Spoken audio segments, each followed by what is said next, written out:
পালাবো না পালাবো না পালাবো না, যাই না তাদের দেখা, ওদের সারা দেশটা বড় লাগে ফাঁকা ফাঁকা। আইনে মন্ত্রী আটকে গেল আইনেরই ফাঁকে, দাড়ি সারা দরবেশটারে ভণ্ড ভণ্ড লাগে। শুনেছি ভাই কত নেতা নেত্রী খাইতেছে ভাই ডান্ডা, বিচারপতি কালামানিকের ফাটিয়েছে নাকি আন্ডা। এত জোরে আওয়াজ দিবেন আশেপাশে যারা ঘোরাফেরা করতেছে ওরা যেন বোঝে না খেলা শুরু হয়েছে। লিল্লাহে তাকবীর। আল কোরআনের আলো, আল হাদিসের আলো, দুর্নীতির আলো। হাত নামান। অনেকে ঝোঁকে তালে বলেই ফেলেছে দুর্নীতির আলো ঘরে ঘরে জাল। বাংলাদেশে দুর্নীতি দমন কমিশন আছে না নাই? এরপরে দুর্নীতি কমেছে নাকি ডিজিটাল কাজে বেড়ে চলেছে? দিন যত করাচ্ছিল দুর্নীতির পাল্লা তত ভারী হচ্ছিল। কথা বলেন ঠিক কিনা? আমরা চাই আমাদের প্রিয় মাতৃভূমি বাংলাদেশ দুর্নীতি মুক্ত আল্লাহ কবুল করুন, চিল্লা বলুন আমিন। আমরা চাই আমাদের বাংলাদেশ মাদক মুক্ত আল্লাহ কবুল করুন, চিল্লা বলুন আমিন। আমরা চাই আমাদের বাংলাদেশ যৌতুক মুক্ত আল্লাহ কবুল করুন, চিল্লা বলুন আমিন। আমরা চাই আমাদের বাংলাদেশ নাস্তিক মুক্ত আল্লাহ কবুল করুন, চিল্লা বলুন আমিন। সম্মানিত ভাইরা আমার, ভূমিকা দেওয়ার কোনো সুযোগ নাই, আমি ডাইরেক্ট কোরআন এবং সুন্নাহর আলোকে কথা বলতে চাই। তারপরে দুই একটি কথা না বললে নয়। আগে আমরা কোরআনের মাহফিলে কথা বলতে গেলে নানান ধরনের বাধার সম্মুখীন হইতাম। যে বাড়িতে খাওয়া দাওয়ার ব্যবস্থা থাকতো ওখানে কিছু বুদ্ধিজীবীদের আগমন ঘটতো, ওরা এসে আমাদেরকে প্রথম সবক দিত, হুজুর এটা বলা যাবে না, ওইটা বলা যাবে না। মঞ্চে ওঠার পরে আবারও কিছু বুদ্ধিজীবীরা আসতো, এরা দ্বিতীয় সবক দিয়ে বলতো, হুজুর এটা বলা যাবে না, ওইটা বলা যাবে না, ওয়াজ যা করবেন করবেন, খবরদার নেত্রীর বিরুদ্ধে যেন কোনো কথা না যায়।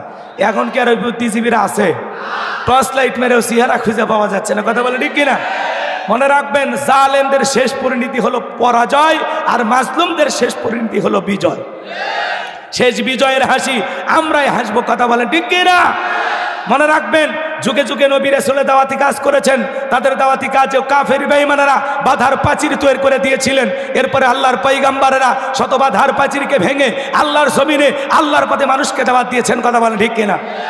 আপনার আমার প্রিয় নবী কালেমার দাওয়াত দিতে গিয়ে, কোরআনের প্রচার করতে গিয়ে মার খেয়েছেন, রক্ত জড়িয়েছেন, দান দান মোবারক শহীদ হয়ে গেছেন। সাহাবা ইকরাম দ্বীনকে প্রতিষ্ঠিত করতে গিয়ে মার খেয়েছেন, রক্ত জড়িয়েছেন, জীবন দিয়েছেন। ও বাংলার মুসলমান, 1971 সালে এদেশের মাটির জন্য, এদেশের স্বাধীনতার জন্য আপনার আমার পূর্বপুরুষেরা যদি রক্ত দিতে পারেন, জীবন দিতে পারেন, 2024 সালে 2000-এর বেশি মানুষ স্বৈরাচার জালেমকে বিদায় করে দেওয়ার জন্য যদি রক্ত দিতে পারেন, জীবন দিতে পারেন, প্রয়োজন যদি হয় আল্লাহর জমিনে আল্লাহর দ্বীনকে প্রতিষ্ঠিত করতে গিয়ে, কোরআনের সমাজ ব্যবস্থা কায়েম করতে গিয়ে নবীদের মতো, সাহাবা ইকরামদের মতো বুকের তাজা রক্ত দিতে হয় কোরআনের জন্য, দ্বীনের জন্য, ইসলামের জন্য, কোরআনের সমাজ কায়েম করার জন্য। কারা কারা বুকের তাজা রক্ত দিতে রাজি? তুই হাত তুলে আল্লাহকে দেখা।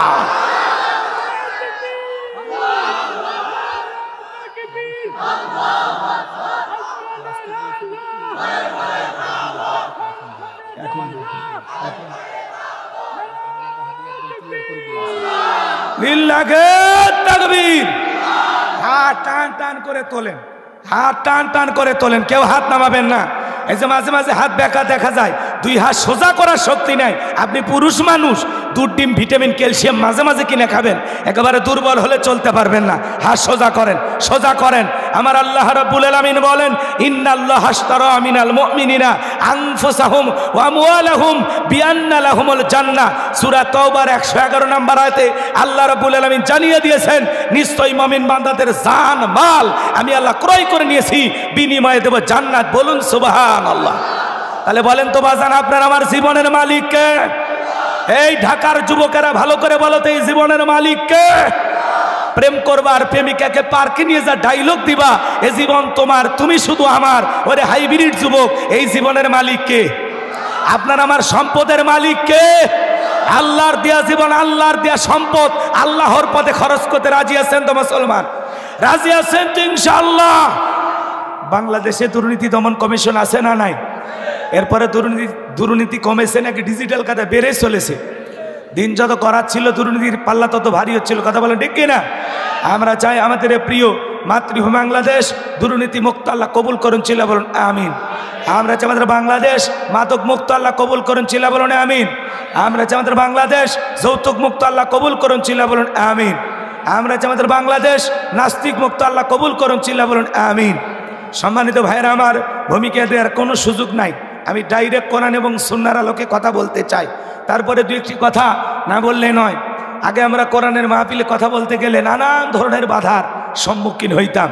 যে বাড়িতে খাওয়া দাওয়ার ব্যবস্থা থাকতো ওখানে কিছু বুদ্ধিজীবীদের আগমন ঘটতো, ওরা এসে আমাদেরকে প্রথম সবক দিত, হুজুর এটা বলা যাবে না, ওইটা বলা যাবে না। মঞ্চে ওঠার পরে আবারও কিছু বুদ্ধিজীবীরা আসতো, এরা দ্বিতীয় সবক দিয়ে বলতো, হুজুর এটা বলা যাবে না, ওইটা বলা যাবে না, ওয়াজ যা করবেন করবেন, খবরদার নেত্রীর বিরুদ্ধে যেন কোনো কথা না যায়। এখন কি আর ওই বুদ্ধিজীবীরা আছে? টর্চ লাইট মেরেও চেহারা খুঁজে পাওয়া যাচ্ছে না, কথা বলে ঠিক কিনা? মনে রাখবেন, জালেমদের শেষ পরিণতি হলো পরাজয়, আর মাজলুমদের শেষ পরিণতি হলো বিজয়। শেষ বিজয়ের হাসি আমরাই হাসবো, কথা বলেন ঠিক কিনা? মনে রাখবেন, যুগে যুগে নবী রাসূলের দাওয়াতি কাজ করেছেন, তাদের দাওয়াতি কাজে কাফের বেঈমানেরা বাধার প্রাচীর তৈরি করে দিয়েছিলেন। এরপরে আল্লাহর পয়গম্বরেরা শত বাধার প্রাচীরকে ভেঙে আল্লাহর জমিনে আল্লাহর পথে মানুষকে দাওয়াত দিয়েছেন, কথা বলেন ঠিক কিনা? আপনার আমার প্রিয় নবী কালেমার দাওয়াত দিতে গিয়ে, কোরআনের প্রচার করতে গিয়ে মার খেয়েছেন, রক্ত জড়িয়েছেন, দান দান মোবারক শহীদ হয়ে গেছেন। সাহাবা ইকরাম দ্বীনকে প্রতিষ্ঠিত করতে গিয়ে মার খেয়েছেন, রক্ত জড়িয়েছেন, জীবন দিয়েছেন।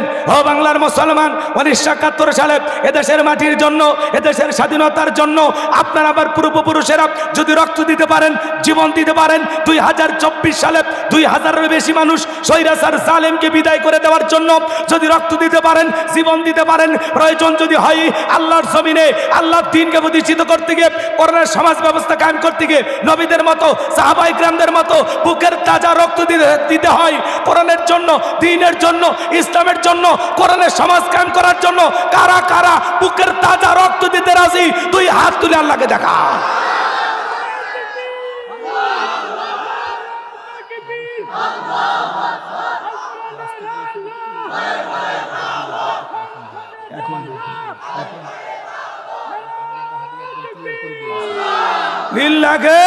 তাকবীর। হাত টান টান করে তোলেন, হাত টান টান করে তোলেন, কেউ হাত নামাবেন না। এই যে মাঝে মাঝে হাত বেঁকা দেখা যায়, দুই হাত সোজা করার শক্তি নাই। আপনি পুরুষ মানুষ, দুধ, ডিম, ভিটামিন, ক্যালসিয়াম মাঝে মাঝে কিনে খাবেন, একেবারে দুর্বল হলে চলতে পারবেন না। হাত সোজা করেন, সোজা করেন। আমার আল্লাহ রাব্বুল আলামিন বলেন, ইন্নাল্লাহা আশতারা মিনাল মুমিনিনা আনফুসাহুম ওয়া আমওয়ালাহুম বিআন্না লাহুমুল জান্নাহ। সূরা তাওবার 111 নম্বর আয়াতে আল্লাহ রাব্বুল আলামিন জানিয়ে দিয়েছেন, নিশ্চয়ই মুমিন বান্দাদের জান মাল আমি আল্লাহ ক্রয় করে নিয়েছি, বিনিময়ে দেব জান্নাত। বলুন সুবহানাল্লাহ। তাহলে বলেন তো বাজান, আপনার আমার জীবনের মালিক কে? এই ঢাকার যুবকেরা ভালো করে বলো তো, এই জীবনের মালিক কে? প্রেম করবা আর প্রেমিকাকে পার্কে নিয়ে যা ডায়লগ দিবা, এ জীবন তোমার, তুমি শুধু আমার। ওরে হাইব্রিড যুবক, এই জীবনের মালিক কে? আপনার আমার সম্পদের মালিক কে? আল্লাহর দেয়া জীবন, আল্লাহর দেয়া সম্পদ আল্লাহর পথে খরচ করতে রাজি আছেন তো মুসলমান? রাজি আছেন তো ইনশাআল্লাহ? বাম হাত নামান, শুধু ডান হাত তুলে রাখেন, শুধু ডান হাত। আল্লাহ রাব্বুল আলামিন বলেন, ইল্লা আসহাবাল ইয়ামিন ফি জান্নাতিন ইয়াতাসাআলুন। সূরা মুদ্দাসির আল্লাহ পাক জানিয়ে দিলেন, ডানপন্থী যারা জান্নাতের বাগানে থাকবে তারা, ডানপন্থী যারা আল্লাহর প্রিয় তারা। বলুন আল্লাহু আকবার। আমি একটা ছোট্ট সূরা ধরেছি, আমি জানি সময় কম, এজন্য ছোট্ট একটা সূরা ধরেছি। সূরাটির নাম কাউসার। জোরে বলেন কি নাম বাজান? কোনো ভূমিকা দেব না, ডাইরেক্ট ওয়াজ, ডাইরেক্ট। ভূমিকা দেওয়ার সুযোগ আছে? রাতের বেলা হলে নিরালায় 2-3 ঘন্টা সময় পাওয়া যাইতো। যেহেতু দিনের বেলায় আমাদের কাছে 30-40 মিনিট সময় আছে, এর মধ্যে আমরা কথাগুলো শেষ করব ইনশাআল্লাহ। সূরার নাম কাউসার। জোরে বলেন কি নাম? আরো জোরে। জোর হলো না, মিছিল করার অভ্যাস করেন, সামনে মিছিল করালেন, কথা কন ঠিক কিনা? সূরার নাম কাউসার। মোট আয়াত আছে 3টি, রুকু আছে 1টি। বিশ্বনবীর মক্কার জিন্দিগিতে এই সূরাটি নাজিল হয়েছেন। কোরআনুল কারীমের 108 নাম্বার সূরা। মনে থাকবে তো ইনশাআল্লাহ? তাহলে জবান ছেড়ে সবাই একটু মহাব্বতে আমার সঙ্গে তিলাওয়াত করুন। আউযু বিল্লাহি মিনাশ শাইতানির রাজিম, বিসমিল্লাহির রাহমানির রাহিম। বিতাড়িত মুরদাদ শয়তানের কাছ থেকে আল্লাহ পাকের কাছে আশ্রয় প্রার্থনা চাচ্ছি। পরম করুণাময় দয়ালু আল্লাহ তাআলার নামে শুরু করছি। সবাই কণ্ঠ নাড়িয়ে জবানটা ছেড়ে আমার সঙ্গে তেলাওয়াত করুন। ইন্না আ'তাইনাকাল কাউসার ফাসাল্লি লিরাব্বিকা ওয়ানহার ইন্না শানিয়াকা হুয়াল আবতার। আল্লাহু আকবার। যেহেতু লিখেছেন তাফসিরুল কোরআন মাহফিল, এদিকে খেয়াল করবেন, যে কোনো আয়াত বা সূরাত থেকে তাফসির করতে হলে আল্লাহ তাআলা সেই সূরাটি বা আয়াতটি কোন প্রেক্ষাপটে কোন সময় নাজিল করেছেন সে নাজিলের প্রেক্ষাপট জানা দরকার আছে না নাই? আরবিতে বলা হয় শানে নজুল। যদি শানে নজুল আলোচনা করা হয় তাহলে তাফসির বুঝতে সহজ হয়। কথা বলে ঠিক কিনা? তো সূরা কাউসার নাজিলের শানে নজুল আছে না নাই? জোরে বলেন, নাজিলের প্রেক্ষাপট আছে না নাই? যদি আমি বলতে চাই 2-2.5 ঘন্টা লাগবে, অত সময় না, সংক্ষিপ্ত করে 2-1 মিনিটে আমি কি শানে নজুল বলবো? রাগ করবেন না তো ইনশাআল্লাহ? তাহলে একটা তাকবীর দেন, লিল্লাহি তাকবীর।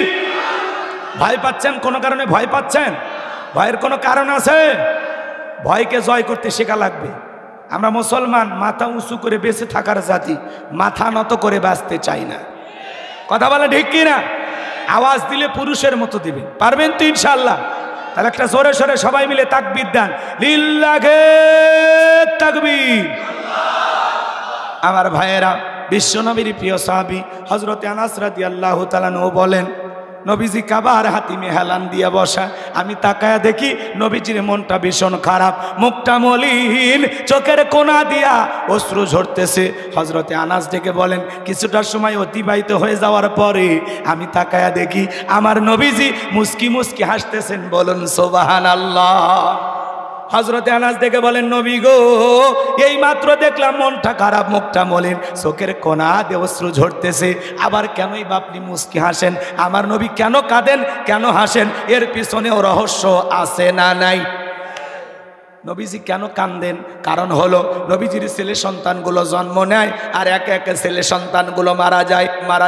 আবু তাহের মারা যায়, ইব্রাহিম মারা যায়, একটা ছেলে সন্তানও জীবিত থাকে না। বাবা হিসাবে নবীর মনেও কষ্ট লাগে কি না?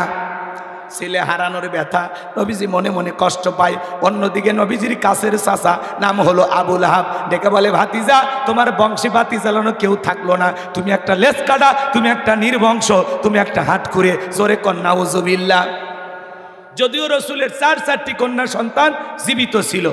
আচ্ছা, আপনারাই বলেন, আল্লাহ না করুক আপনার আমার সন্তান যদি মারা যায়, কাছের আত্মীয় স্বজনদের উচিত বিপদের দিনে সান্ত্বনা দেওয়া। বাবা, তুমি সবর করো, ধৈর্য ধারণ করো, আল্লাহ সন্তান দিয়েছে, আল্লাহ নিয়েছে, মন খারাপ করো না।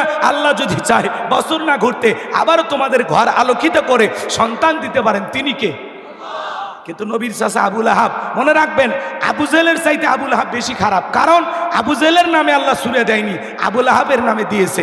তার মানে আবু জেহেলের চাইতেও কয়েক গুণ ওপরে ছিল এই আবু লাহাব। খালি আবু লাহাব খারাপ না, আবু লাহাবের বউ খারাপ। কথা কন না আপনারা? আবু লাহাবের কে খারাপ? বউ খারাপ। ওইদিকে যাবো না, বললে গেলে অনেক কথা বলা লাগবে, সময় নাই আমার ভাইয়েরা।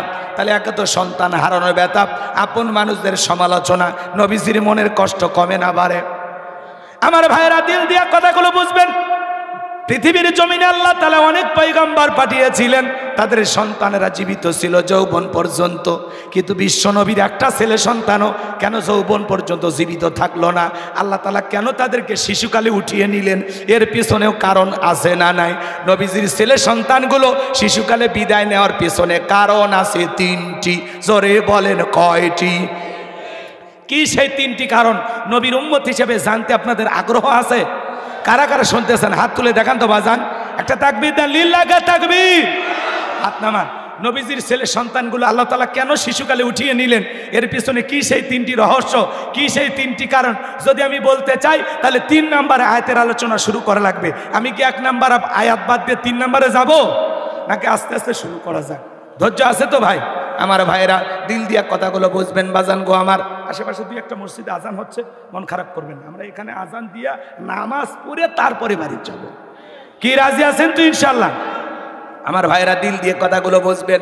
এক তো সন্তান হারানোর ব্যথা, আপন মানুষদের সমালোচনা, অন্যদিকে সাহাবায়ে কিরাম যারা ইসলাম ধর্ম গ্রহণ করে, কাফির বেঈমানরা তাদের উপর নির্যাতন জুলুমের স্টিম রোলার চালায়। নবীজি আমার দারুল আরকামে বসা রাতের বেলায় হযরতে বেলাল তখনও কালেমা পড়ে মুসলমান হন নাই, বিশ্বনবীর দরবারে উপস্থিত হয়ে গেলেন। হযরতে বেলাল নবীজির চেহারার দিকে তাকাইয়া ডেকে বলেন, নবী গো, আপনার চাইতে সুন্দর মানুষ আমি জীবনে কোনোদিন দেখি নাই। সুবহানাল্লাহ। কোন আপনার আমার নবী কতটা সুন্দর ছিলেন জানেন? হযরতে জাবির রাদিয়াল্লাহু তাআলা বলেন, পূর্ণিমার রাত আমি রাসূলের বাড়িতে গিয়েছিলাম, সেদিন দেখেছিলাম চাঁদ উদয় হয়েছে দুইটা, একটা চাঁদ আসমানে আর একটা চাঁদ জমিনে। হযরতে জাবির ডেকে বলেন, আমি একবার আকাশের পূর্ণিমার চাঁদের দিকে তাকাই, আর একবার বিশ্বনবীর চেহারার দিকে তাকাই। হযরতে জাবির বলেন, ওই আকাশের পূর্ণিমার চাঁদের চাইতে বিশ্বনবীকে আমার কাছে বেশি সুন্দর মনে হয়।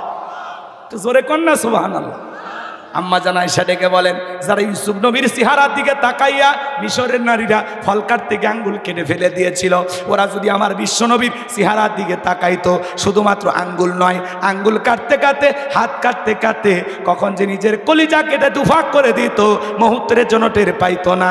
আপনার আমার নবী এতটাই সুন্দর। আম্মা জান আয়েশা আরো বলেন, ও দুনিয়ার মানুষ, তোমাদের একটা সূর্য আছে, আমি আয়েশার একটা সূর্য আছে। তোমাদের সূর্য উদয় হয় দিনের বেলায়, আর আমি আয়েশার সূর্য উদয় হয় রাতের বেলায়। আম্মা জান আয়েশা একদিন সেলাইয়ের কাজ করতেছিলেন রাত্রিবেলায়, হঠাৎ করে হাত থেকে সুইটা পড়ে গেল, বাতিতে কোনো তেল ছিল না, বাতি জ্বালাইতে পারলেন না। আম্মা জান আয়েশা অপেক্ষায় বসে থাকলেন। বিশ্বনবী এশার সালাত আদায় করার পরে ঘরের ভিতরে প্রবেশ করে সর্বপ্রথম নবীজি আম্মা জান আয়েশাকে সালাম দিলেন। নবীজি ঘরে ঢুকে স্ত্রীকে কি দিলেন? সালাম দিলেন। আপনি আমি মুসলমান, রাসূলের এই সুন্নত আপনার আমার ঘরে আমল করার দরকার আছে না নাই? বাড়িতে যা বিবিকে সালাম দিবেন, আসসালামু আলাইকুম রহিমা, কেমন আছো সোনা? ঘরের দরজাটা খোলো না, আমি তোমার লেটনের বাপ, তোমার দিওয়ানা। বউ খুশি হয়ে দরজা খুলবে। কথা বলেন ঠিক কিনা? স্বামীও সালাম দেয় না, বউ সালাম দেয় না, দুইজনে বোবা। কথা কন না কি? আমার ভাষা বুঝতে কষ্ট হচ্ছে? গাইবান্ধার মানুষের কথা বোঝা যায় না? হ্যাঁ, রাত্রি হলে জমায়া দিতাম, ভালো করে কথা বলতাম, কিন্তু সময় দিনের বেলায় তাড়াহুড়ো করে বলতেছি, ব্রেক ছাড়া গাড়ি চালান লাগবে। কথা কি বুঝতে পারতেছেন? এই জন্য রাগ করবেন না, ঘরে ঢুকে বিবিকে সালাম দিবেন। সালাম আছে যেখানে শান্তি আছে, সালাম আছে যেখানে রহমত আছে। স্বামী স্ত্রীর মধ্যে সালাম আদান প্রদান হলে আল্লাহর পক্ষ থেকে 3টা রহমত নাজিল হয়। সুবহানাল্লাহ বলেন। তাহলে বাড়িতে যা বউকে সালাম দিবেন, লোকজন না থাকলে বইয়ের হাত ধরে মুসাফা। এ যুবক কার হাত? যুবক বলো কার হাত?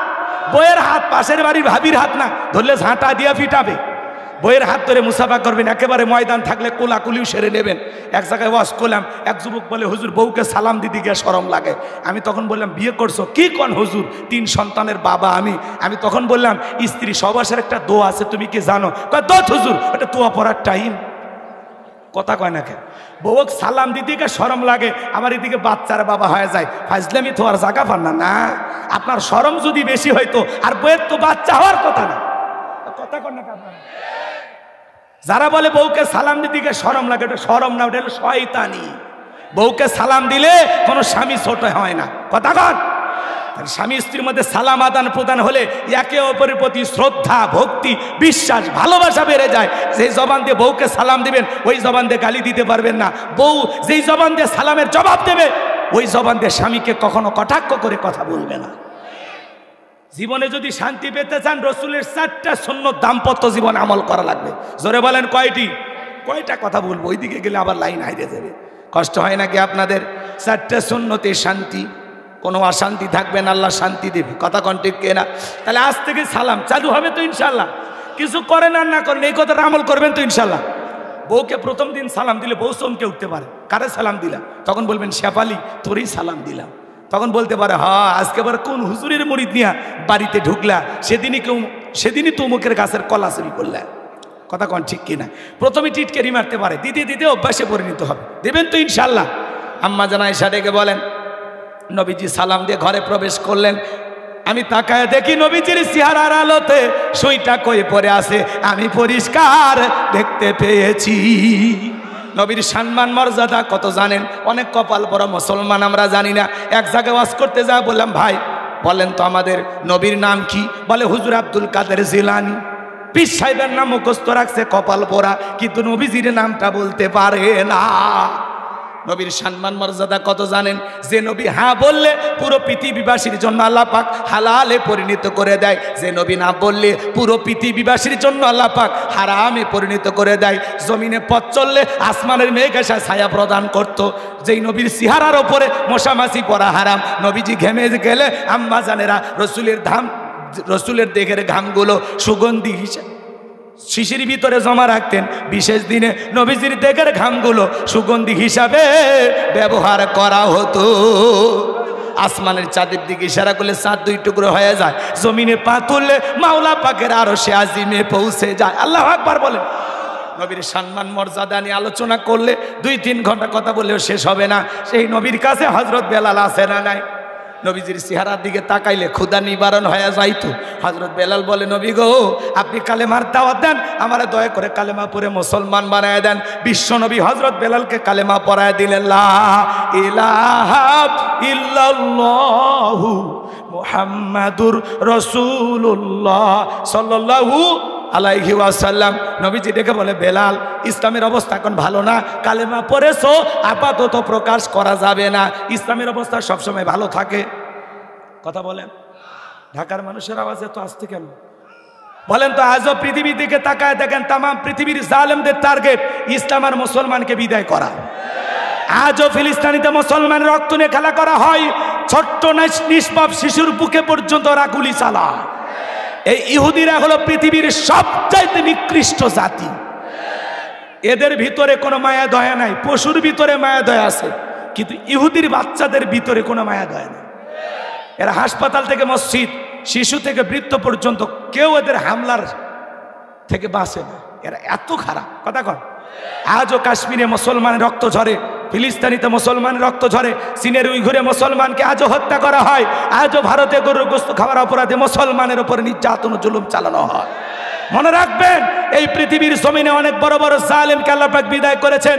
নমরুদ ফিরাউনের যেমন পতন হয়েছে, আজকে যারা মুসলমানের রক্ত নিয়ে হাত রাঙাচ্ছে, মুসলমানের জীবন নিয়ে খেলা করতেছে, মুসলমানদের উপর নির্যাতন জুলুমের স্টিম রোলার চালাচ্ছে, আজ হোক কাল হোক ওই জালেমদের পরিণতি নমরুদ ফিরাউনের চাইতেও ভয়ঙ্কর হবে।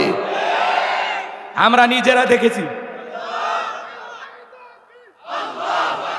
আমরাও দেখেছি। আমাদের বাংলাদেশের দিকে তাকায়া দেখেন, যারা এই দেশের আলেম ওলামাদেরকে লাঞ্ছিত করেছিল, আলেমদেরকে ফাঁসির দড়িতে ঝুলিয়েছিল, নিরপরাধ এতিম মাদ্রাসার বাচ্চাদেরকে শাপলা চত্বরে হত্যা করেছিল, আজকে তারা পরাজিত।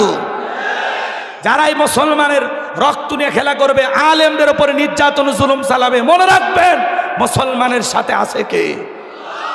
জালেমের জুলুম কখনো চিরস্থায়ী হয় না। কথা কয় না কেন? মনে রাখবেন, যৌবনের জোর আর ক্ষমতার জোর দুইটা কখনো চিরস্থায়ী না, এগুলো ক্ষণস্থায়ী। কথা বলে ঠিক কিনা? ক্ষমতার চেয়ারে যে আল্লাহ বসায়, আবার বেয়াদবি করলে থাপ্পড় মেরে চেয়ার থেকে সে আল্লাহ নামায়। কথা বলেন। বিগত 16 বছরে যারা জুলুম করেছিল আজকে আছে? সব পালিয়ে গেছে। এমপি মন্ত্রীদের 5 কোটি 10 কোটি টাকা দামের গাড়ি গ্যারেজে পড়ে আছে, কিন্তু ওরা নাই। কথা বলেন না কেন? ওরা আছে, ওরা নাই। বড় বড় কথা বলতো 41 সাল, 24 সালে ভাগ্যে কি আছে জানে না। হ্যাঁ, আজকে কোটি কোটি টাকা দামের ব্যাংকের অ্যাকাউন্টে কোটি কোটি টাকা পড়ে আছে, বিলাসবহুল বাড়ি গাড়ি পড়ে আছে, কিন্তু নেতারা নাই। কথা কয়। মন্ত্রীরা সব কোথায় গেল, এমপিরা সব কোথায় গেল, কোথায় কাদের কাকা? ওদের সারা দেশটা বড় লাগে ফাঁকা ফাঁকা। পালাবো না, পালাবো না, পালাবো না, যাই না তাদের দেখা, ওদের সারা দেশটা বড় লাগে ফাঁকা ফাঁকা। আইনে মন্ত্রী আটকে গেল আইনেরই ফাঁকে, দাড়ি সারা দরবেশটারে ভণ্ড ভণ্ড লাগে। শুনেছি ভাই কত নেতা নেত্রী খাইতেছে ভাই ডান্ডা, বিচারপতি কালামানিকের ফাটিয়েছে নাকি আন্ডা। এটা আমার খবর না, মিডিয়ার খবর। এই বিচারপতি শামসুদ্দিন মালিক আল্লামা সাইদি হুজুরকে মৃত্যুদণ্ডের রায় দিয়েছিল। আমরা বলতে চাই, ওই একই ট্রাইব্যুনালে বিচারপতি মানিককেও মৃত্যুদণ্ডের রায় দিতে হবে। এই বিচারপতি মানিক বিচারকের নামে বিগত সরকারের 5 আটা গোলাম ছিল। কথা বলে না কেন? তাছাড়া আজকে বিচারককে বিচারকের কাঠ করায় দাঁড়ানো লাগতো। এই বিচারপতি মানিক আর ঘাতক দালাল নির্মূল কমিটি মিলা এই দেশের 116 জন আলেমের তালিকা করে দুদকের কাছে জমা দিয়েছিল। আমার মতো গাইবান্দার বক্তার রোল নাম্বার ছিল 23। কত নাম্বার? আপনারা চেনেন না, ওরা ঠিকই চেনে। রাগ করছেন আপনারা? রাগ করছেন? যারা আলেমদের তালিকা করেছিল এখন ওরা করার পাতায় শুয়ে থাকে। নৌকালা 90 লাখ টাকা নিয়ে যাইছিল, ওরে পিটাইয়া ঘাটে পাঠাইয়া দিয়ে 90 লাখ টাকা নিয়ে ভেগে গেছে। এখন বিচারপতি মানিক জেলখানা। কথা কোন ঠিক কিনা? পলকের ঝলক গেল, পলকের ঝলক গেল, থামিয়ে নেটের চাকা, ওদের সারা দেশটা বড় লাগে ফাঁকা ফাঁকা। কোথায় গেল সংসদেতে মমতাজের গান, কোথায় গেল হজরত বলা স্বামী মুসমান। 70 রাকাত তাহাজ্জুদ পড়তো, আবার মাঝে মাঝে কি যেন খাইতো। কথা কয় না কেন? আবার এগুলো অনেকে বললে কয় হুজুর এগুলো গীবত হচ্ছে। ওরে বাবা, জালেমদের বিরুদ্ধে কথা বললে গীবত হয় বুঝি? কথা কন না কেন আপনারা? যারা এই কথা বলবে বুঝবেন ওরা 16 বছরের মায়া এখনো কাটে না। কথা কন ঠিক কি না? আছে আছে, ওরা আছে। স্বামী মুসমান মাইক পাইলে বলতো খেলা হবে, খেলা হবে। আজকে পুরো বাংলাদেশের মাঠ পড়ে আছে, কিন্তু শামীম ওসমানের মতো খেলোয়াড় নাই। আসেন তুলে ভাই, খেলা হবে। ভাইগে যান কেন? কথা কম। রাগ করবেন না বাজান, অনেক কথা জমা আছে বাজান, বলার সুযোগ নাই, সময় নাই, মন খারাপ করবেন না। সামনের দিকে যাই। যে কথা বলতে চাচ্ছিলাম, ইসলামের অবস্থা সব সময় ভালো থাকে। ইসলাম মানার কারণে ইমাম মুয়াজ্জিমের নামে মামলা ছিল কিনা? কথা বলেন না কেন? এমনকি অন্ধ ব্যক্তির নামে পর্যন্ত ওরা মামলা দিয়েছিল। গাড়ি পোড়ানো, অন্ধ মানুষ কোনোদিন গাড়িতে আগুন লাগাইতে পারে, এটুকুই যথেষ্ট। কথা কন ঠিক কিনা? সামনের দিকে যাই বাজান গো আমার। ও ঢাকার মুসলমানেরা, দিল দিয়ে কথাগুলো বোঝার চেষ্টা করবেন। হযরত বেলাল দেখে বলে নবী আমার জীবনের কোনো দাম নাই, আমার মনি বোমায়কে বলেছিলাম উট্টুম্বা ছাগল পেশাব পায়খানা করে দেয়, এই ঘরে থাকতে আমার বড় কষ্ট হয়। ওমায় ডেকে বলে বেলাল রে, উট্টুম্বা ছাগলের দাম আমার কাছে আছে, কিন্তু তোর মতো কালো হাফসি বেলালের দাম আমার কাছে নাই। নবী গো আপনি শুধু আমাকে দোয়া করে দেন, মৃত্যু পর্যন্ত যেন কালেমার পথে টিকে থাকতে পারি। এই কথা বলে হযরত বেলাল চলে গেলেন। পরের দিন সকালবেলা সূর্য উদয় হয়ে গেছে, অন্য অন্য চাকরেরা নালিশ নিয়ে চলে গেছে ওমায়ের কাছে। যা বলে নেতা গো এখন পর্যন্ত বেলাল দরজা খোলে নাই, তাই নাকি? বলে হ্যাঁ। ঠিক আছে চলো যাই। ডাক দিল দরজায়, বেলাল দরজা খোলো। হযরতে বেলাল দরজা খোলে না, জোরে করে ধাক্কা মারছে, দরজা খুইলা গেছে। এইবার ওমায়ে তাকায়া দেখে যে এই রাত্রিতে হযরত বেলাল কালেমা পড়ে মুসলমান হয়েছে। ওই রাত্রিতে একটা উট্টুম্বা ছাগলের কাছে কোনো পেশাব পায়খানা নাই। জোরে কল মারহাবা। এইবার ওমায়ে ডেকে বলে এ চাকরের দল, বিলালের বিরুদ্ধে মিথ্যা অভিযোগ দাও। তোমরা যখন ঘুমাচ্ছিলে বেলাল তখন ময়লা পরিষ্কার করেছে, তাকায়া দেখো না একটা উট্টুম্বা ছাগলের কাছে কোনো পেশাব পায়খানা নাই। যাও নিজেদের কাজ করো। ওদেরকে তাড়িয়ে দিয়া এক পা দুপা করে বেলালের কাছে চলে গেলেন। বেলাল হযরতে বেলাল রাদিয়াল্লাহু তাআলা আনহু দেয়ালে পিঠটা লাগাইয়া জিহ্বা নাড়ায়া জিকির করে কার? এইবার ওমাইয়া হযরতে বেলালের কাছে যায় হালকা করে ধাক্কা মারছে। যখন জবান দিয়ে কালেমার আওয়াজ বের হয়েছে তখন আরবের মানুষ। এইবার ওমাইয়া ডেকে বলে বেলাল রে তোর জবান দিয়ে কি শুনলাম, তুমি কি মুসলমান হয়েছো? হযরতে বেলাল ডেকে বলে মুসলমান হয় যারা মিথ্যা কথা বলতে পারবে না তারা। ওয়াকুলু কাওলান সাদীদা, মুসলমানেরা হবে সত্যবাদী, মুসলমানেরা কখনো মিথ্যাবাদী হবে না। আমাদের সমাজে মিথ্যাবাদী আছে না নাই? মিথ্যা কথা বলতে বলতে চেহারা বেঁকা হয়ে গেছে, এক পা কবরে চলে গেছে।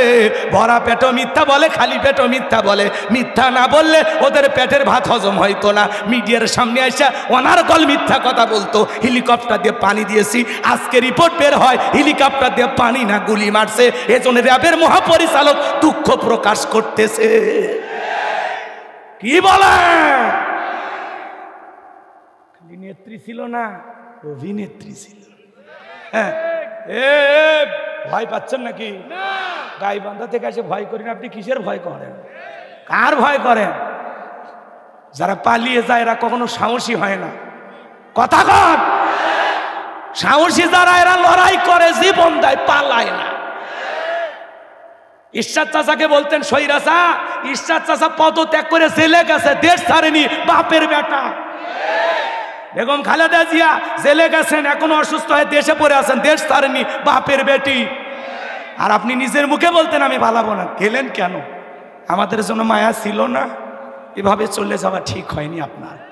আপনি চলে যাওয়াতে এই দেশের যে ক্ষতি হয়েছে, ওই 3-4 দিন শাসকবিহীন লুটপাট হয়েছে, দুর্নীতি হয়েছে, ভাঙচুর হয়েছে, যে পরিমাণে এই দেশের মানুষের ক্ষতি হয়েছে, আপনি আরো 20 বছর থাকলেও এত ক্ষতি হইতো না। কেন শাসকবিহীন রাত পার করা লাগলো? কেন? কথা কন না কে ভাই? রাগ করছেন? রাগ করছেন আমার কথা? ঠিক আছে, 3 দিন খালি পাহারা। চোখের সামনে আমি দেখেছি বগুড়া শহরে বিল্ডিং গুলো কিভাবে লুটপাট হয়েছে। আরে দোকানপাট ভাঙ্গে, আরে ভাই ফলের দোকানের আনারস পর্যন্ত মানুষ থইনি। কথা কয় না কে গো? আমি দেখছি আর কান্না করছি আর বলছি আরে কি স্বাধীনতা পাইলাম। নিজেদের জিনিস নিজেরা রক্ষা করা লাগবে। আবেগের ঠেলা এগুলো নিয়ে গেলে হবে না। ওইটা আমার কোনো না কোনো ভাইয়ের জিনিস, সম্পদ, আমানত। কথা কোন ঠিক কিনা? আমাদের আবেগ বেশি গো। এই আবেগের ঠেলায় অনেক কিছু আমরা করে ফেলি। পরে দেখলেন না একজনের সংসদ গণভবনে প্রবেশ করে কি করছে? যেই চেয়ারগুলোতে এমপি মন্ত্রীরা বসে দেশের জন্য কথা বলে, ওই চেয়ারে বসে বিড়ি খেলছে। মানে আবেগ কন্ট্রোল করতে পারেন। কথা কোন ঠিক কিনা? বাজানগো লম্বা হবে, লম্বা করবো না। তারপরে উনি কি বাহিরে যা ভালো আছে চট করে ঢুকতে চায়। আমরা বলি আসেন, এই দেশ আপনার বাবার, আপনার স্বামীর, অবশ্যই আপনি আসবেন, আসা জরুরি। কথা কয় না কে? কিছু কথা আছে, সামনের দিকে যাই। কষ্ট হচ্ছে নাকি আপনাদের? একেবারে সময় সংক্ষিপ্ত বাজান, দিল দিয়া কথাগুলো বোঝার চেষ্টা করবেন। আমি যে কথা বলতে চাই, হযরতে বেলাল ডেকে বলে মুসলমান হয় যারা, মিথ্যা কথা বলতে পারে না তারা। আমি গতকাল রাত্রিতে নবীজির হাতে হাত রেখে কালেমা পড়ে মুসলমান হয়েছি। এই কথা শোনার পরে ওমায় ডেকে বলে বেলাল, উর্দুম্বা ছাগলের মালিক বানায় দেব, থাকার জন্য ভালো কোয়ার্টারের ব্যবস্থা করে দেব। হযরতে বেলাল দেখে বলে আরে দুনিয়ার কোনো পার্থিব সম্পদের লোভ দেখায় কোনো লাভ নাই। আমি দুনিয়ার সম্পদ ছাড়তে রাজি, কিন্তু নবীজির কালেমা ছাড়তে রাজি নাই। আল্লাহু আকবার বলে। এইবার ওমায় ডেকে বলে আমার কথা না শুনলে বড় নেতা আবু জেহেলকে খবর দিব। হযরতে বেলাল ডেকে বলে কোনো বড় নেতা ছোট নেতা কাউকে গোনার টাইম নাই। আমি দুনিয়ার কোনো আবু জেহেলকে ভয় করি না, আমি ভয় করি আমার আল্লাহকে। ওমায় দৌড়ে চালো গেল আবু জেহেলের বাড়িতে, যা বলি নেতার সংবাদ খুব খারাপ, আমার বাড়ি কৃতদাস বেলাল কালেমা পড়ে মুসলমান হয়েছে। তাই নাকি? বলে হ্যাঁ ঠিক আছে যাও আমি আসতেছি। আবু জেহেলের কিছু সাঙ্গ পাঙ্গ ক্যাডার মাস্তান ছিল, এদের কাজই হলো মুসলমানদের উপরে নির্যাতন জুলুম চালানো। আজও তাম পৃথিবীর দিকে তাকায় দেখবেন জালেমদেরও বিশেষ বাহিনী থাকে, যাদের কাজই হলো টুপিওয়ালা দাড়িওয়ালা ইমানদার আলেমদের উপরে নির্যাতন জুলুম চালানো। এবার আবু জেহেল তার বিশেষ বাহিনী নিয়ে ওমায়ের বাড়িতে হাজির হয়ে গেল। বেলালকে ডাইকে বলে বেলাল এই দিকে আয়, আমি তোরে পার্সোনাল ভাবে মহাব্বত করি রে বেলাল। এসব কি শুনছি তুমি নাকি মুসলমান হয়েছো? হযরতে বেলাল বলে হ্যাঁ যা শুনেছেন সত্য, আমি মুসলমান হয়েছি। এইবার আবু জেহেল ডেকে বলে বেলাল উর্দুম্বা ছাগলের মালিক বানায় দেব, থাকার জন্য ঘর বাড়ি দিয়ে দেব, ব্যবসা যদি করতে চাও দিরহাম টাকা পয়সা যা লাগে দেব। ৪র্থ নাম্বার তুমি চাইতে দেরি, আমরা দিতে দেরি করব না। হযরতে বেলাল দেখে বলে আবু জেহেলের দুনিয়ার সব সম্পদ যদি বেলালকে দিতে চাও, দুনিয়ার সব সম্পদ ছাড়তে রাজি, নবীজির কালেমা ছাড়তে রাজি নাই। আল্লাহু আকবার বলে। বেলালের মতো যারা খাঁটি ইমানদার এরা টাকার কাছে বিক্রি হয় না, কিন্তু মুনাফিক মার্কা মুসলমান যারা টাকার কাছে বিক্রি হয়, তারা টাকার বান্ডিল যেই দিকে ওদের ফতুয়াও সেই দিকে।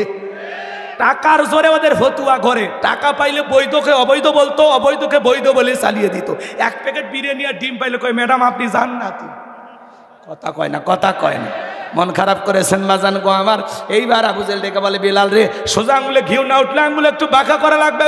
এই কথা বলে যুবকদেরকে লেলে দিল, চাবুক দিয়ে পিটানো শুরু হলো।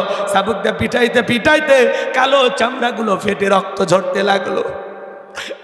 আবু জেহেল বলে বেলাল চাবুক দিয়ে মারতে মারতে কালো চামড়াগুলো ফেটে রক্ত ঝরতেছে, তারপরে কি নবী মুহাম্মাদের কালেমা ছাড়বি না? হযরতে বেলাল ডেকে বলে আবু জেহেল রে মারতে মারতে যদি মেরেও ফেলে দাও, জীবনটা দিতে রাজি, নবীজির কালেমা ছাড়তে রাজি না। ওরা চাবুক দিয়ে পিটাইয়া কালো চামড়াগুলো দিয়ে রক্ত ঝরাইল। এইবার আবু জেহেল বলে বেলালের পায়ে রশি লাগাও। হযরতে বেলালের পায়ে রশি লাগায়া আরবের উত্তপ্ত গরম বালিতে শেষরাইয়া শেষরে না ঘোরা হলো। আরবের বালিগুলো এত গরম, চাল দিলে মুড়ি হয়ে যাবে, এত উত্তপ্ত গরম ছিল। বাবলা গাছের কাঁটাগুলো জিব্বার ভিতরে পেরেকের মতো মারা হলো। এত কষ্ট দেওয়ার পরে বিকেল বেলা নিয়ে এসে বলে বেলা চাবুক দিয়ে পিটাইলাম, পায়ে রশি লাগাইয়া নিয়ে ঘুরলাম, বাবলা গাছের কাঁটাগুলো জিব্বার ভিতরে মারলাম রে বেলাল, তারপরে কি নবী মুহাম্মাদের কালেমা ছাড়বি না? হযরতে বেলাল ঠিকই বলে, আবু জাহেল রে, মারতে মারতে যদি আমার জীবনটাও চলে যায়, বেলাল নিঃশ্বাস থাকবে যতদিন, বেলাল কালেমার পথে টিকে থাকবে ততদিন। এইবার আবু জাহেল বলে, যুবকের দল যাও, বড় একটা পাথর নিয়ে এসে বেলালের বুকের উপরে চাপায়া দাও। বিশাল বড় একটা পাথর নিয়ে আসা হযরতে বেলালের বুকের উপরে চাপায়া দেওয়া হলো। আবু জাহেল মনে করলো পাথরের চাপার আঘাতে বেলাল মারা যাবে, এই কথা ভেবে কাফেররা চলে গেল। হযরতে বেলালের বুকের উপরে পাথর, এরপরেও জিহ্বা নাড়ায়া জিকিরি করে কার? দুই চোখ দিয়া বন্যার পানির মতো পানি পড়তেছে। আপনাকে আমাকে জিকির করার জন্য কেউ পিটায় না, মারে না, ধমক দেয় না, কিন্তু আমরা বড় কপাল পরা, তবু আল্লাহর জিকিরি করি না। ভাইরা রে, ও ঢাকার বাবাজিরা, দোকানদারি করতে করতে জিকিরি করা যায়, ব্যবসা করতে করতে জিকিরি করা যায়, মাঠে কাজ করতে করতে জিকিরি করা যায়, চলতে ফিরতে সবসময় জিকিরি করা যায়। মনে রাখবেন, আল্লাহ রাসূল হাদিস শরীফের ভিতরে বলছেন, যার জিহ্বাটা আল্লাহর জিকিরে তরুতাজা থাকে, যার জিহ্বাটা আল্লাহর জিকিরে ভিজা থাকে, ওই জিহ্বাওয়ালা মানুষ কোনোদিন জাহান্নামের আগুনে জ্বলবে না। সুবহানাল্লাহ বল। কোনো মানুষ যদি আল্লাহর ভয়ে দুই ফোঁটা চোখের পানি ফেলে কান্না করতে পারে, ওই দুই ফোঁটা চোখের পানি তার জাহান্নামের আগুনকে নিভায়া দিতে পারে।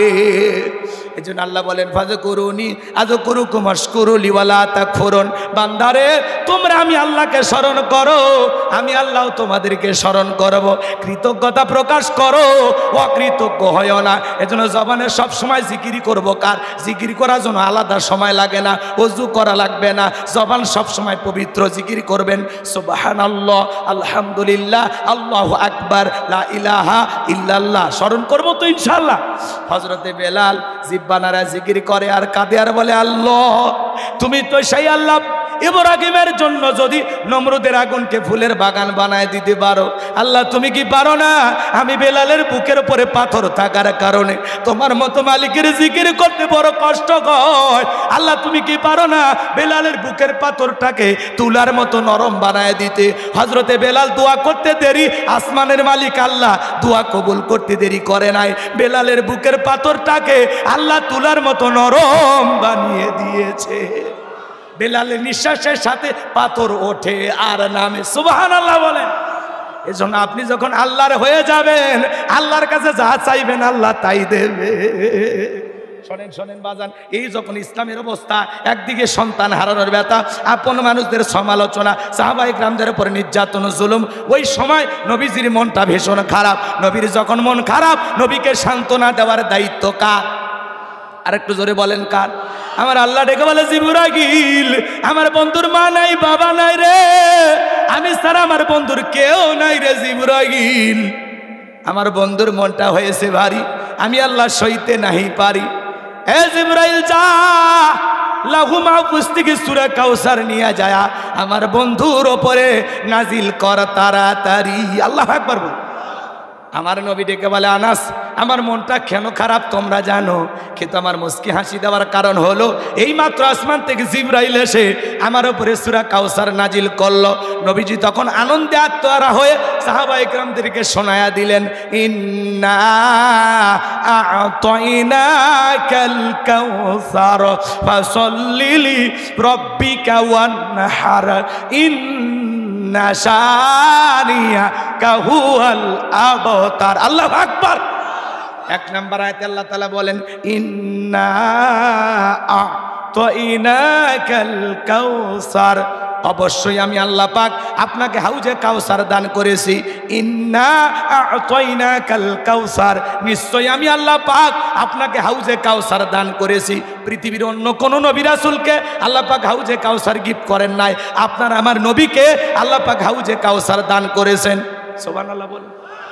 এই হাউজে কাউসারের পানি মধুর চাইতে মিষ্টি, দুধের মতো সাদা, পানির চাইতে ক্লিয়ার। ওই কঠিন কিয়ামতের ময়দানে যেদিন বিচার দিবস কায়েম হয়ে যাবে বাজার, যেদিন পাহাড় পর্বত নদী ডালা খালবিল বিল্ডিং আমারও ঢাকা শহর রাজধানী কোনো কিছু থাকবে না। কুল্লুমান আলাইহা ফান, পৃথিবীর সব কিছু আল্লাহ তাআলা ধ্বংস করে দেবেন।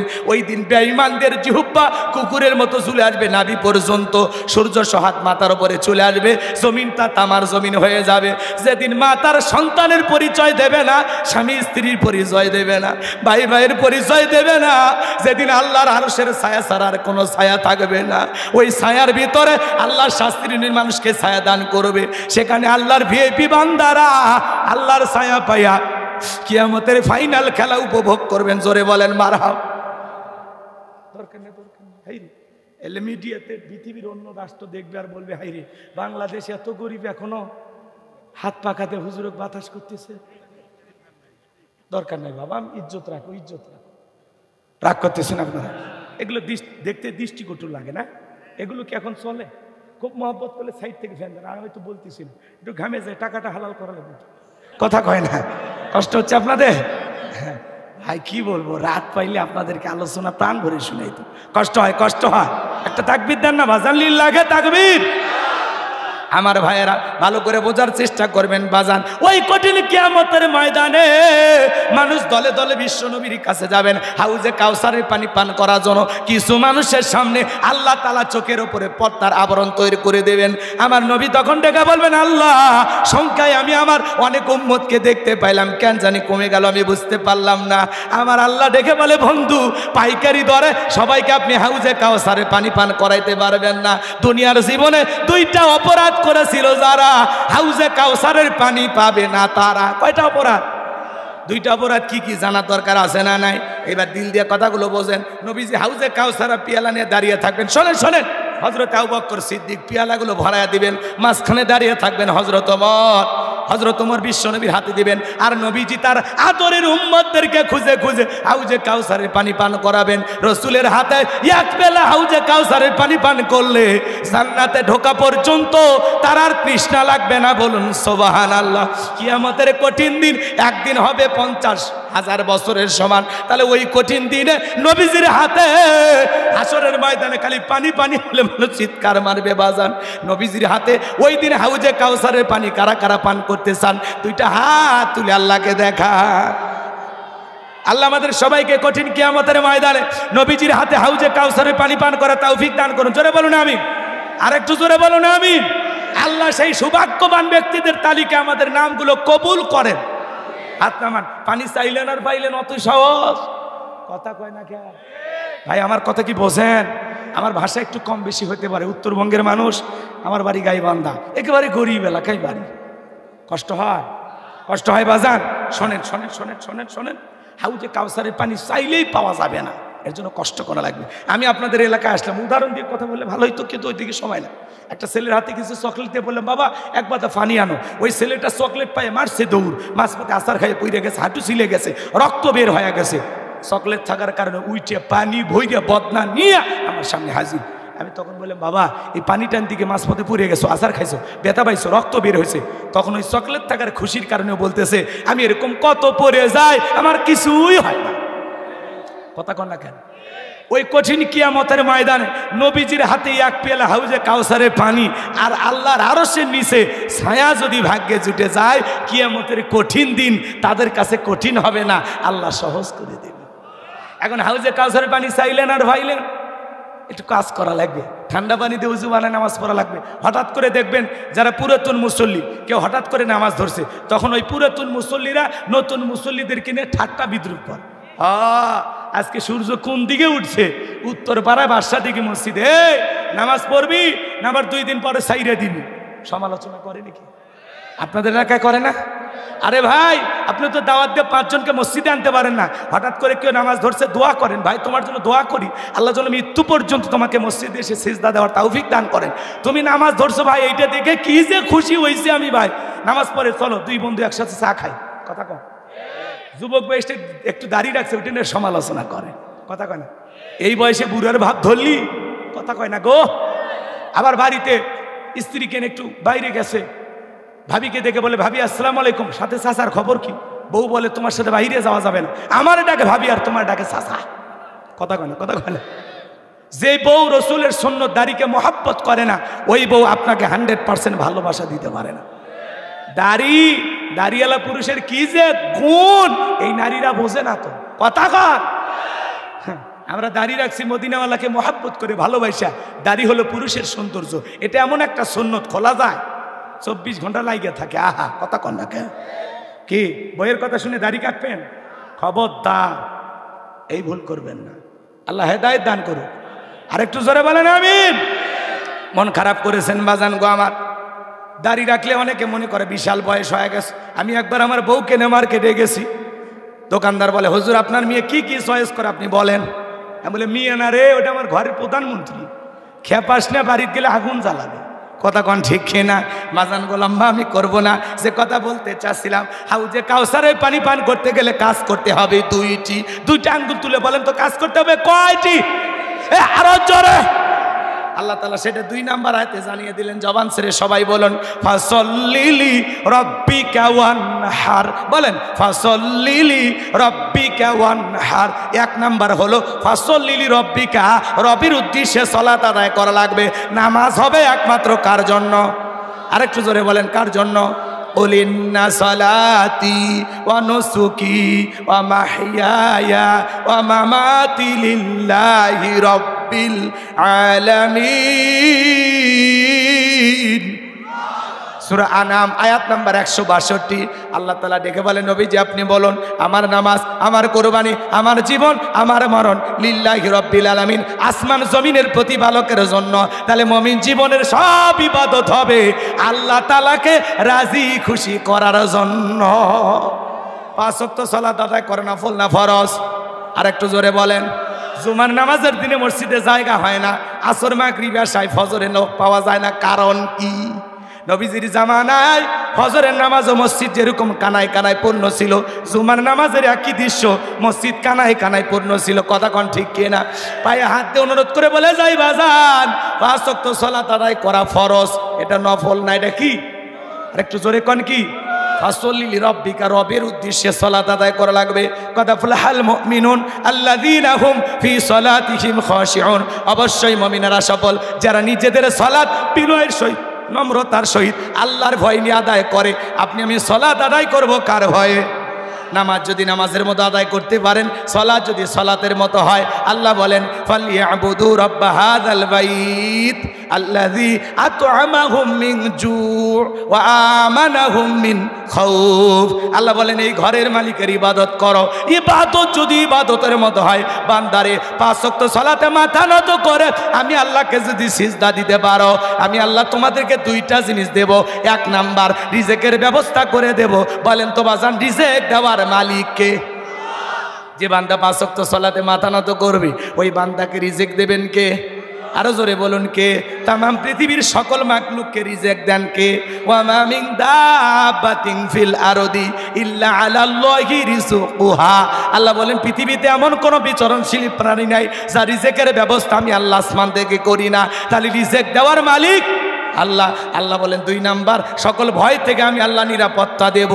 আজকে জানমালের ভয় আছে না নাই? মেয়েটা কলেজে গেল, একা একা ফিরবে নাকি জামাই সাথী নিয়ে ফিরবে, ভয় আছে না নাই? মেয়েটা স্কুলে গেল, ভালোভাবে ফিরবে নাকি কারো লালসার শিকার হবে? আপনি বিকাশের দোকানদার, 2 লাখ টাকা নিয়ে বাইপাল থেকে বাড়ি আসবেন, মনে মনে ভাবতেছেন, আল্লাহ এই টাকা নিয়ে বাড়ি পর্যন্ত যাইতে পারবো নাকি ডাকাত ছিনতাইকারী কবলে পড়ে টাকা যান 2টা হারাবো? ভয় আছে না না? আল্লাহ এদিকে খেয়াল করেন, সবাই যখন 5 ওয়াক্ত নামাজি হয়ে যাবে, আল্লাহ সকল ভয় থেকে নিরাপত্তা দিবেন। কথা বলেন ঠিক কিনা? সময় নাই, এদিকে খেয়াল করেন। তাহলে 1 নাম্বার, ফাসল্লিলি রব্বিকা, রবের উদ্দেশ্যে সালাত, নামাজ হবে একমাত্র আল্লাহর জন্য। ওই 2 মিনিটে 2 রাকাত, 4 মিনিটে 4 রাকাত, ওই 4G 5G গতির নামাজ দিয়ে নামাজ হবে না। কথা কর। আর 2 নাম্বার মানে কি? ওয়ানহার মানে কুরবানি করা, নিজের আমিত্বকে কুরবানি করা, অহংকারকে কুরবানি করা, নিজের ভিতরে থাকা পশুসুলভ আচরণকে কুরবানি করা। কুরবানি করা মানে কি? খালি গরু ছাগল জবাই করা? আবু সাইদ দেশের জন্য কুরবানি হয়েছেন, মুক্ত দেশের জন্য কুরবানি হয়েছেন, এগুলো বড় কুরবানি। দিন প্রতিষ্ঠিত করার কাফেলায় যারা জীবন দেয়, দিনের পতাকা এই জমিনে উত্তীর্ণ করার জন্য যারা জীবন দেয়, এগুলো হলো বড় কুরবানি।